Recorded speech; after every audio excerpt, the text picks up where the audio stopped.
Dans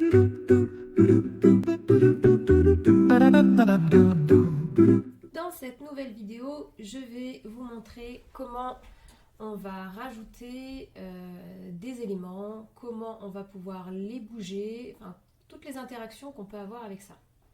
Alors, mettons que j'ai envie d'un truc un peu plus réaliste. Donc, cette image-là m'intéresse pas trop. Du coup, tout simplement, je la sélectionne et je la supprime. Et je vais vouloir en importer une nouvelle. Du coup, je vais dans l'onglet Importer. Je fais Importer des fichiers. Et je vais chercher l'image que je veux rajouter. Donc là, je télécharge celle-là. Ça me dit quand c'est terminé. Et ensuite, mon image reste dans mon dossier de téléchargement. Donc il va être ici. Pour la rajouter, j'ai juste à cliquer dessus et ça va me la mettre au milieu. Donc là, on est d'accord que si je la laisse comme ça, bon, c'est pas hyper joli. Moi, j'aimerais bien la mettre dans une forme pour que ça soit un petit peu plus sympa. Pour ça, il y a quelque chose qui est hyper important, c'est que vous allez dans les éléments et vous allez chercher les cadres. Les cadres, tout simplement, vous allez choisir la forme que vous voulez. Donc, il y en a vraiment plein. Il faudra vous amuser à aller chercher et voir un peu tout ce qui existe. Il y en a vraiment beaucoup, beaucoup. Donc, je vais sélectionner un cadre. Mettons, moi, j'ai envie d'avoir cette forme-là. Et tout simplement, je vais prendre mon image et venir la faire glisser dedans. Voilà. Donc là, j'ai mon image qui est à l'intérieur. Et là, depuis la dernière mise à jour, ce qui est hyper chouette, c'est que j'ai juste à double-cliquer dessus et je peux faire glisser mon image et la mettre comme je veux. Voilà, je peux aussi agrandir, diminuer. Et ça, c'est quand même super chouette. Et la taille de mon cadre, dans les petits coins là, je peux changer la taille comme je veux. Moi, je trouve que comme ça, c'est pas mal. Donc voilà, ça, c'est les cadres. Il y en a vraiment plein. Il y a des formes de base. Voilà, filmer photo. On va avoir énormément de visuels. Donc ça, c'est à vous après d'aller chercher, farfouiller un peu dedans et prendre ce qui vous convient le mieux. Donc j'ai importé une photo, sinon après si j'avais envie, j'aurais juste eu à aller chercher ici. Donc soit j'ai les illustrations, soit j'ai des photos, soit j'ai des vidéos, donc j'aurais pu tout à fait aussi prendre une image de là. Voilà, celle-ci je l'aime vraiment beaucoup, je crois que c'est elle que je vais mettre dedans. Hop, voilà, la petite dame.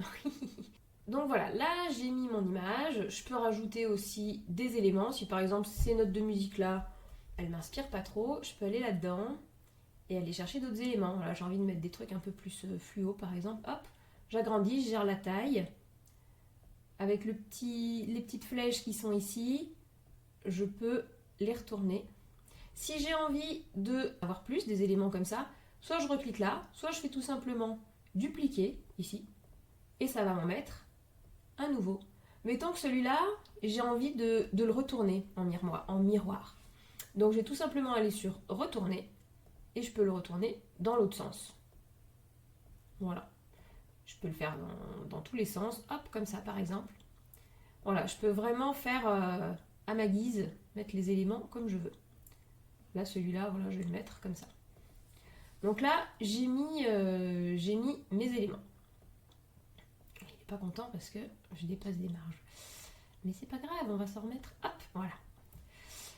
Donc là, ce qui se passe, c'est que mes éléments, ils sont par-dessus l'image. Moi, j'aimerais bien qu'ils soient derrière. Je voudrais qu'ils soient derrière le texte et derrière ça.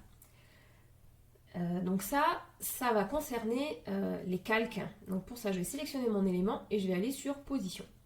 À partir de là, on a deux choses. Soit on a organisé, ça va nous permettre de mettre voilà, à un endroit précis de la page. Donc là, si je fais arrière, par exemple, sur celui-ci, bon, c'est censé me le mettre. Hop, si je mets en arrière-plan, ça passe carrément derrière tous les éléments qui sont là. Voilà. Si je remets avant, voilà, ça va être pile comme je veux. Sinon, sur celui-là, je peux aller dans calque, je vais chercher où il est. Donc là, il est ici. Et après, je l'attrape et je peux le balader où je veux. Donc là, par exemple, je veux le mettre, hop. Moi, je veux le mettre devant celui-là. Ah non, je l'ai mis derrière. Moi, je veux le mettre devant. Hop, voilà. Et ça marche aussi. Donc en fait, ça marche vraiment en sandwich. Voilà, si je veux le mettre par-dessus mon élément violet, et par-dessus la photo aussi, voilà, la photo, je l'emmène là, hop, et ça passe par devant. Voilà, donc comme ça, on peut arriver à les mettre vraiment, à les superposer comme on a envie. Là, après, si par exemple, j'ai envie de bouger ces deux éléments-là. J'ai envie de bouger le texte en même temps que le fond. Et j'ai pas envie de les bouger tous indépendamment les uns des autres. Du coup, je vais tout simplement sélectionner avec ma souris les deux éléments. Je vais faire grouper. Et comme ça, je peux les avoir ensemble. Et comme ça, je vais pouvoir les bouger comme j'en ai envie. Ça, je peux le faire avec celui-là, je peux le faire avec celui-là. Alors, la petite difficulté, quand on en a vraiment plein, c'est voilà, il faut arriver à le faire au fur et à mesure. Hop, celle-là, j'ai envie de la mettre plus en bas. Ensuite, si par exemple, j'ai envie de bouger ce qu'il y a là, mais que accidentellement, je bouge le fond. Bon, déjà, si j'ai perdu mon positionnement, pas de panique, je fais juste annuler et ça me le remet en arrière. Si j'ai envie que mon élément ne bouge pas, je le sélectionne. Donc là, je sélectionne le fond violet et je vais sur verrouiller la position. Et maintenant, peu importe ce que je fais, il n'aura aucune incidence sur ce fond-là. Et ça marche pour absolument tout. Voilà pour aujourd'hui, on se retrouve demain pour la suite.